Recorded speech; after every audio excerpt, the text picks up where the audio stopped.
Hello students, आपका एक बार फिर स्वागत है मेरे इस यूट्यूब चैनल में। आज मैं आपको बताता हूँ एनसीईआरटी की क्लास 12th की एनसीईआरटी उसका चैप्टर 1, जिसके दो टॉपिक मैं समझा चुका हूँ अपनी पिछली वीडियोस में। एक तो रिलेशंस यानी कि संबंध और एक फंक्शंस यानी कि फलन। आज उसका केवल तीसरा और आखिरी टॉपिक यानी कि द्वि आधारित संक्रियाएं, बाइनरी ऑपरेशंस, वो इस वीडियो में आपको समझाऊंगा। लास्ट टॉपिक है इस चैप्टर का द्वि आधारित संक्रियाएं यानी कि बाइनरी ऑपरेशंस।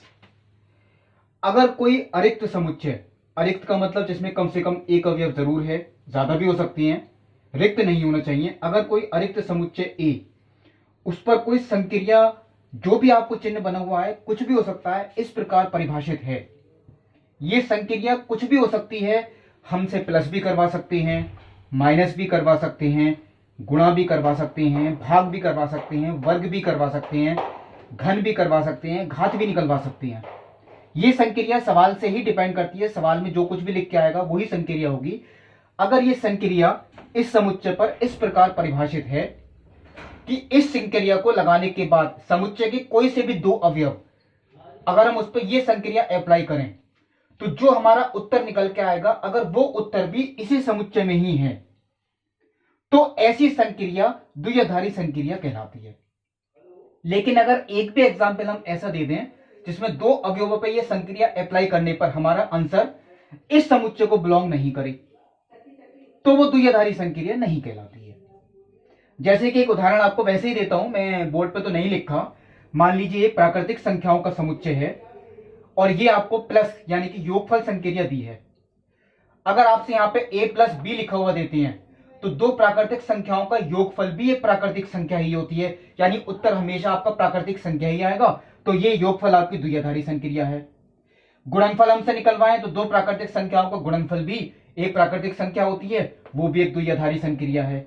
लेकिन अगर मैं आपसे ये कहूं कि एक माइनस है, यानी कि हमसे कहते हैं a माइनस बी, तो दो प्राकृतिक संख्याओं का अंतर वो हमेशा प्राकृतिक संख्या नहीं होता। जैसे 1 माइनस 2 माइनस के 1, ये प्राकृतिक संख्या नहीं है। इसका मतलब अंतर प्राकृतिक समुच्चय पर द्विआधारी संक्रिया नहीं कहलाती है।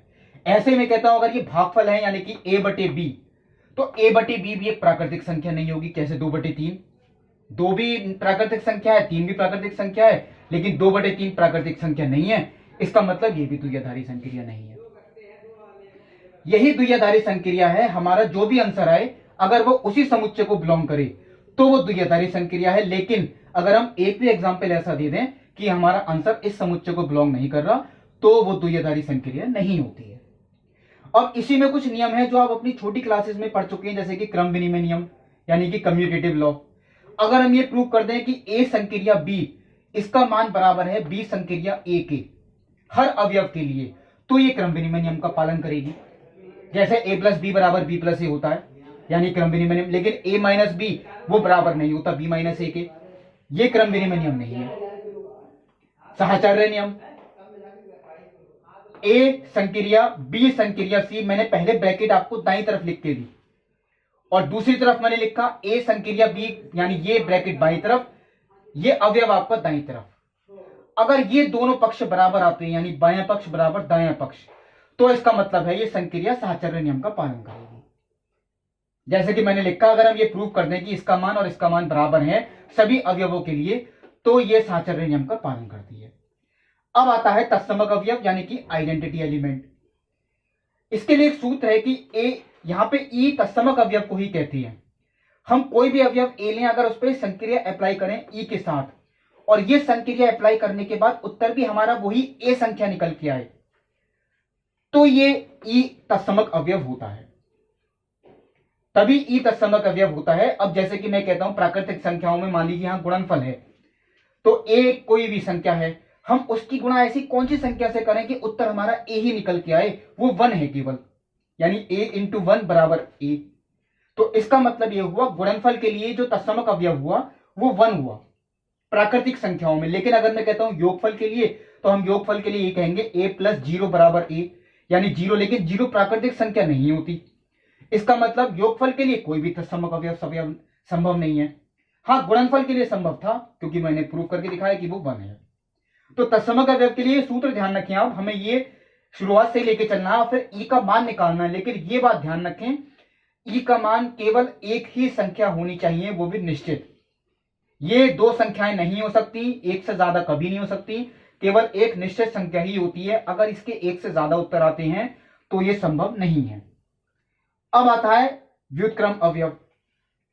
दो अवयव वो समुच्चय के ही होंगे अगर हम उस पर संक्रिया अप्लाई करें, और संक्रिया अप्लाई करने के बाद हमारा जो उत्तर निकल के आता है वो तत्समक अवयव निकल के आता है, जो हम ऊपर निकाल चुके।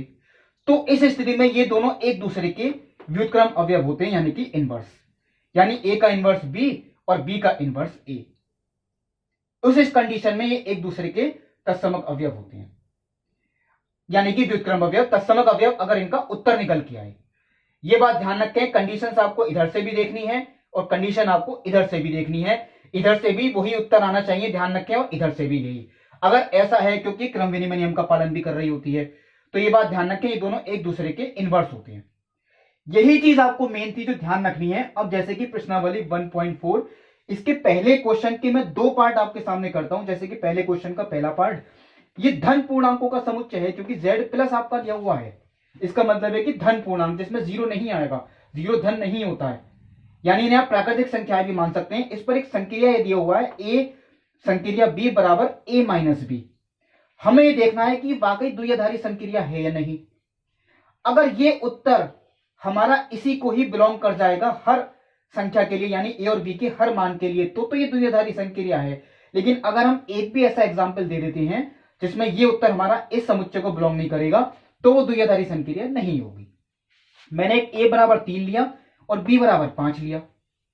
अब मैं इसका मान निकालता हूं, 3 संक्रिया 5, तो मैंने a की जगह 3 रख दिया और b की जगह 5, यानी 3 माइनस 5 बराबर -2।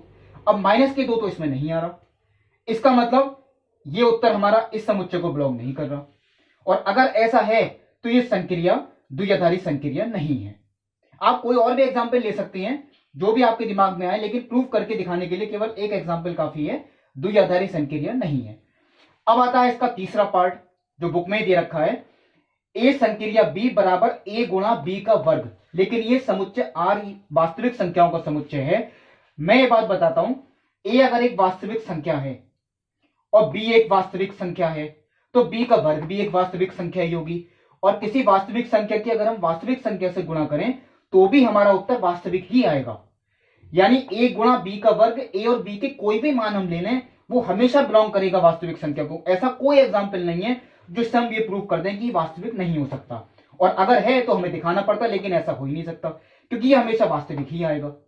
इसका मतलब है ये द्विआधारी संक्रिया है, क्योंकि सारे मानों के लिए बात सत्य है, ये हमेशा वास्तविक संख्या ही होगी। अब आता है इसका छठा पार्ट जो बुक में नहीं है, वो खुद मैंने करके दिखाया अपनी तरफ से। मान लीजिए प्राकृतिक संख्याओं का समुच्चय है, ये संक्रिया मैंने चिन्ह भी बदल दिया है, कुछ भी आ सकता है, a/b। अब ये वाकई हमारी एक 1/b संख्या प्राकृतिक ही होगी या नहीं, और अगर ऐसा नहीं है तो हमें एक ऐसे एग्जाम्पल लेने हैं कि a एक प्राकृतिक संख्या हो, b एक प्राकृतिक संख्या हो, लेकिन ये a/b ये प्राकृतिक नहीं आ रही हो। मैंने a का मान 2 लिया, b का मान 3, तो a/b यानी कि 2/3 ये तो प्राकृतिक नहीं है। इसका मतलब ये द्विआधारी संक्रिया नहीं है, क्योंकि हम एक ऐसा एग्जाम्पल दे चुके हैं जो ये द्विआधारी संक्रिया नहीं है, इस बात को प्रूव करता है।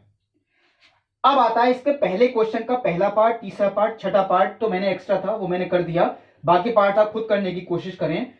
एक बात और आती है, क्वेश्चन नंबर 5वां जो कि तीसरे और चौथे क्वेश्चन की तरह है। क्वेश्चन नंबर 5वें में हमें एक समुच्चय दिया हुआ है 1 2 3 4 5, केवल इतना ही समुच्चय है। ये तो अनंत है सब, क्योंकि ये अनंत संख्याएं होती हैं, ये अनंत होती हैं, ये भी अनंत होती है, लेकिन ये अनंत नहीं है। इस समुच्चय में केवल 5 ही हैं, और हमें परिभाषा दे रखी है ए और बी का मासापा, यानी ए और बी का मासापा जो होगा वो हमारा उत्तर आएगा। अब मैं आपके सामने एक टेबल बनाता हूं इस तरह की, जब भी आपको समुच्चय में कोई निश्चित अवयव दें, जैसे 1 से 5 तक की संख्याएं दी या 1 से 10 तक की, तो आपको एक सारणी बनानी है जो आपकी बुक में भी लिखी हुई है। सारणी में सबसे ऊपर वाली रो यानी जो पंक्ति होती है उसमें समुच्चय कॉपी करेंगे आप, यानी 1 2 3 4 5, और जो सबसे बाईं तरफ का स्तंभ है उसमें भी आप समुच्चय के सारे अवयव कॉपी करेंगे, यानी 1 2 3 4 5। यहां पे संक्रिया आपको लगानी है जो भी दे रखी है। अब इनका उत्तर ये हमें देखना है कि ये क्या क्या आ सकता है। जैसे कि मैं 1 का संक्रिया 1 के साथ करूं तो 1 और 1 का मासापा वो 1 ही होगा, ये आप लोग जानते हैं। 1 और 2 का मासापा वो भी 1 ही होगा। 1 और 3 का मासापा ये 1 होगा। 1 और 4 का मासापा ये भी 1, और 1 और 5 का मासापा ये भी 1। बिल्कुल ऐसे ही 2 और 1 का मासापा ये 1 आएगा। 2 और 2 का मासापा ये 2 आएगा। 2 और 3 का मासापा ये 1 आएगा। 2 और 4 का मासापा ये 2 आएगा। 2 और 5 का मासापा ये 1 आएगा।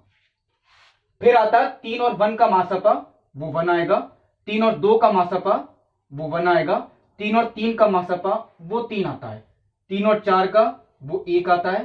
3 और 5 का ये भी 1 आता है। अब ऐसे ही 4 और 1 का मासापा ये 1 आएगा। 4 और 2 का मासापा ये 2 आएगा। 4 और 3 का मासापा ये 1 आएगा। 4 और 4 का मासापा ये 4 आएगा। और 4 और 5 का मासापा ये 1 आएगा। लास्ट में 5 और 1 का मासापा 1, 5 और 2 का मासापा ये भी 1, 5 और 3 का मासापा ये भी 1, 5 और 4 का मासापा ये भी 1, 5 और 5 का मासापा ये 5। ये टेबल आपको इस तरीके से पूरी करनी है, लेकिन केवल उन्हीं क्वेश्चंस में जिसमें समुच्चय में अवयवों की संख्या निश्चित होती है। 1 से 5 तक जो भी संख्याएं दे रखी हैं, अब ये आपकी टेबल पूरी होती है। आप ये देख सकते हैं इसमें ये जितने भी अवयव हैं, समुच्चय छोड़ दीजिए, समुच्चय सबसे ऊपर है, समुच्चय बाईं तरफ है, इसमें जितने भी अवयव हैं वो सभी के सभी इसी समुच्चय को बिलोंग करते हैं।